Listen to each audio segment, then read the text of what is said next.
Okay, so get this. We're diving deep into K-pop today. Yeah. But not just any group. Yep. Ateez. Ateez, yeah. They're everywhere right now. Seriously, they've blown up, haven't they? I mean, global music scene. Huge. And we're going to figure out how they did it. Yeah, let's unpack this. Exactly. So this deep dive is going to be based on this French Wikipedia-style article. Oh, interesting. It's, it might seem a little strange. Yeah. But trust me, it's got a ton of great info on the group. I'm intrigued. So, like, right off the bat, the thing that really jumps out at me is that Ateez isn't just, like, riding this K-pop wave, right? No, they're not just writing it. They're making waves. Absolutely. They've got these, like, major milestones that are kind of changing how people see the whole genre. Totally. You know what I mean? Yeah, I'm with you. So to even start to understand that, we got to start with their name. The name Ateez. Ateez. Okay. So it stands for a teenager Z, which is cool. It's a lot more than just like a cool name, right? Oh, yeah. Way more. It's a strategic. A strategy. Especially in K-pop. Oh, yeah. Like, think about it. Okay. They're fans. Yeah. Often teenagers themselves, right? Makes sense.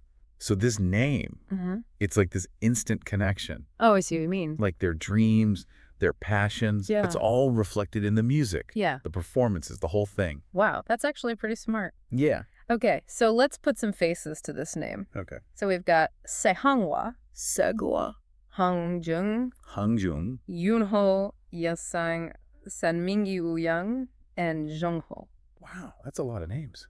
I know, 8 members. 8. They debuted in 2018. 2018, okay. And they're managed by KQ Entertainment. KQ Entertainment. Now, I don't know if you know much about KQ Entertainment. Well, fill me in.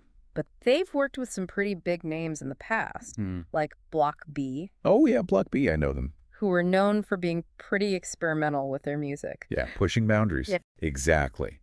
So this suggests that Ateez, they have a lot of creative freedom. Interesting. Which I think is a huge part of why they've been so successful. I see. Yeah, that makes sense. And like speaking of successful, okay, you wouldn't believe the records these guys have been breaking. Really? Like their second studio album, okay, the World EP Fin, World EP Fin. Will hit #1 on the Billboard 200. No way. Yes, Wait. Billboard 200. Huge. Huge. And they've been at the top of the Billboard top album sales chart a bunch of times, too. Wow. I know, right?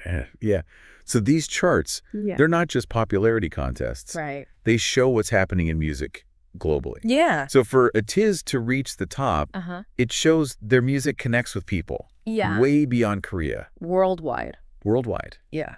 And get this. Okay. They're the first South Korean group to have 3 albums.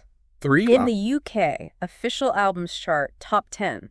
What? In a single year. In 1 year? That's incredible. It's crazy, right? It's crazy. How did they do that? I know. Makes you wonder, like, how'd they crack the UK market where other K-pop groups have struggled? That's a good question. So I think part of it is their sound. Okay. A lot of K-pop groups are very pop-heavy. Yeah. But Ateez isn't afraid to throw in some rock. Okay. Some EDM even. Interesting. So it kind of broadens their appeal. That makes sense. Yeah. And, you know, all this success, it hasn't gone unnoticed. The Korean media calls them idols. Idols. Which in K-pop, yeah, it means way more than just a popular performer. It's a bigger deal, right? Yeah, it's like a high level of artistry and influence. Like respect. Respect. Exactly. In the industry. Yeah. And get this. Okay. The Korean Ministry of Culture, Sports, and Tourism. Wow. The ministry. Yeah. Okay. They named Ateez Leaders of the Next Generation back in 2020. 2020. Wow. So a few years ago now. Yeah, but I mean, these titles, they hold a lot of weight in South Korea. Oh, for sure. They're not just like empty praise. No. They really highlight Ateez's impact on Korean culture. Yeah. And their potential to shape the future of music and entertainment. That's a big responsibility. It is. And speaking of shaping the future, let's talk about awards. Right. Yeah.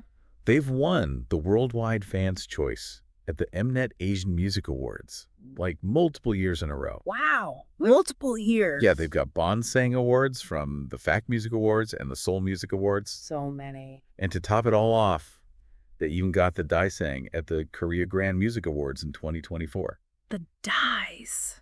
I know. That's huge. It's like the big one. Yeah, it is. What's interesting about all these awards is that they kind of represent different things, right? Yeah. Like the Mnet Asian Music Awards, those are based on fan votes. So Ateez has a global fan base. Exactly. Wow. And then the Bonsang Awards. Yeah. They're about popularity and achievement. Okay. But within specific categories. Right. And then you've got the Daesang. The Daesang. Which is all about artistic excellence. So like the top tier. The best of the best. Yeah. And their Daesang win. Uh-huh. It was really interesting because it wasn't just about their music. Oh, really? The judges were impressed with the storytelling in their music videos. Wow, that's pretty unique. Yeah, for a K-pop group, it's not that common. So it shows they're creative. Yeah. And not afraid to try new things. Exactly. And, you know, they don't just focus on music. Oh, right. They're official global ambassadors for Korean culture and tourism. That's a big deal.